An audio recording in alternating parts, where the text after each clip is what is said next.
syempre, pwede mo tong iangat para dito nyo naman ilagay yung malalaki ninyong tools. Marami ba kayong tools na pakalat-kalat lang dyan sa bahay niyo, tapos naghahanap kayo ng magandang organizer? Well, ito yung may re-recommend ko mga paps, itong toolbox na to. Paano ba naman kasi yung kinaganda dito sa toolbox na to, napakamura pero marami ka nang mailalagay dito. Akala ko design lang to, pero lagayan pala ito ng mga bolts and screw. So, pwede din to sa mga maliliit na allen, or di naman kaya sa washer. Same lang din dito.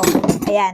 Tapos dito naman sa pinaka-main niyang compartment, ayan, pwede ka maglagay dito ng star screw, depende na lang sa inyo, pako ba, yung maliliit na mga, ayan, tools nyo dito. Pero ako yung nilagay natin dito is yung combination, ayan, wrench set. So, naglagay po tayo dito, at syempre, pwede mo tong iangat para dito nyo naman ilagay yung malalaki ninyong tools, kagaya na tong ating T-range na ginagamit natin sa motor, mga paps. Ayan.